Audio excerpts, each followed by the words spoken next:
Film की शुरुआत होती है जेल से, जहां पिछले साल बैंकॉक में जो हुआ था, जिससे लेस्ली चाओ अभी भी जेल में है। वो एक दंगे के बीच में जेल से भागने में कामयाब हो जाता है। दूसरी ओर अमेरिका में एलन एक जिराफ खरीद के बिना सेफ्टी के घर लेके जा रहा होता है कि बीच रास्ते में एलन की गलती की वजह से जिराफ मारा जाता है। उसकी इस गलती से एलन के फादर सीड काफी गुस्से में है। एलन को उसकी गलती मानने के लिए समझा रहे होते हैं, लेकिन एलन उसकी एक बात नहीं सुनता और उसी बीच एलन के फादर को दिल का दौरा पड़ता है और उनकी मृत्यु हो जाती है। फिल और स्टू उनके घर आते हैं तो डग उन दोनों को सारी बात बताता है और साथ ही में कहेगा कि एलन ने पिछले 6 महीने से दवाई लेना बंद कर दिया है। बाद में सब लोग मिलकर एलन का इलाज करवाने के लिए एरिजोना भेजने का फैसला करते हैं। जब एलन को पता चलता है कि उससे सुधार घर भेजा जा रहा है तो वो साफ मना कर देता है, लेकिन बाद में फिल उसे बताएगा कि वो तीनों भी एलन के साथ एरिजोना जाएंगे। तो एलन अपना इलाज करवाने के लिए मान जाता है। चारों एरिजोना जाने के लिए निकलते हैं। वही रास्ते में ही उन्हें एक ट्रक के द्वारा टक्कर मार दी जाती है। चारों को किडनैप करके एक सुनसान जगह पर लाया जाता है, जहां उनका सामना मार्शल से होता है। मार्शल के साथ ब्लैक डक भी मिला हुआ होता है, जो उन्हें वेगास में मिला था। मार्शल बात करते हुए बताता है कि उसने चारों को किडनैप चाव की वजह से किया है, क्योंकि चाव ने उसके सोने का एक हिस्सा चुरा लिया है। चाव एलन का दोस्त है और उन्हें चाव के बारे में पूछता है। वहीं एलन बताता है कि उसने कुछ हफ्तों से चाव से बात नहीं की। ये सुन के मार्शल डक को किडनैप कर लेता है और स्टू,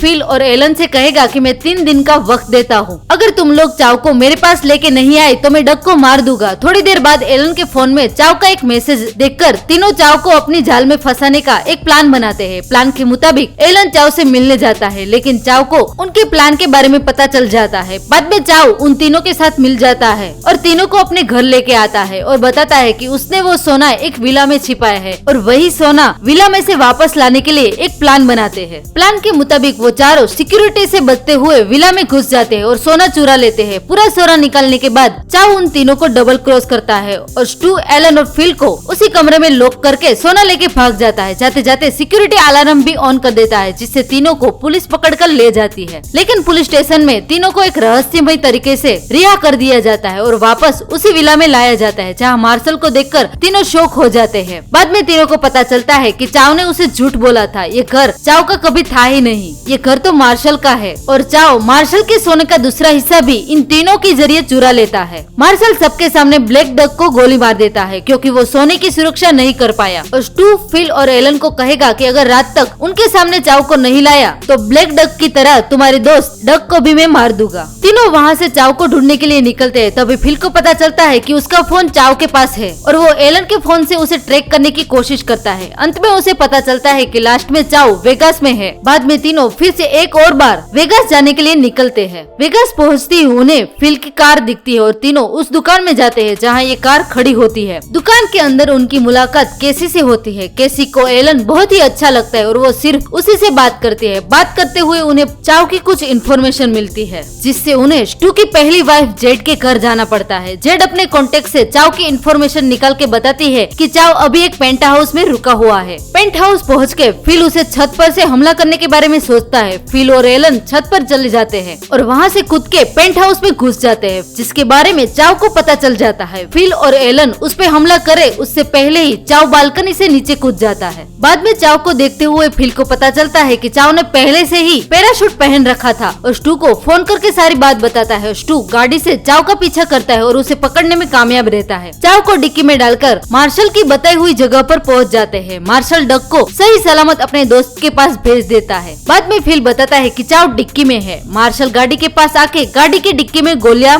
चलाने लगता है। गोली चलाने के बाद जब वो डिक्की खोल के देखता है तो उन्हें पता चलता है कि चाव डिक्की में है ही नहीं। मार्शल को लगता है कि इन तीनों ने उसके साथ धोखा किया है और वो उन पर गोली चलाए उससे पहले ही चाव मार्शल को गोली मार देता है। चाव को आगे वाली सीट में देखकर स्टू और फिल शॉक हो जाते हैं। बाद में पता चलता है कि एलन ने कुछ समय पहले ही चाव को डिक्की में से आगे शिफ्ट कर दिया था। दूसरे दिन चारों अपने घर जा रहे होते तो चाव एलन को गिफ्ट के तौर पर सोने की एक पट्टी देता है, लेकिन एलन गिफ्ट लेने से मना कर देता है और उसके साथ दोस्ती तोड़ने की बात करता है, क्योंकि चाव की वजह से ही उन चारों पर आज ये मुसीबत आई थी। उसके बाद चारों घर पर वापस आने के लिए निकलते हैं, लेकिन एलन बीच रास्ते में ही केसी की दुकान के बाहर रुक जाता है और अंदर जाकर केसी को प्रपोज करता है। और अब 6 महीने के बाद एलन की शादी केसी से होने वाली है। उनकी शादी में स्टू और फिल भी खुशी खुशी शामिल होते हैं और उसके साथ ये फिल्म यही समाप्त हो जाएगी। आज की वीडियो में बस इतना ही। अगर आज की मेरी वीडियो आपको अच्छी लगे तो लाइक करे, शेयर करो, सब्सक्राइब करना ना भूले।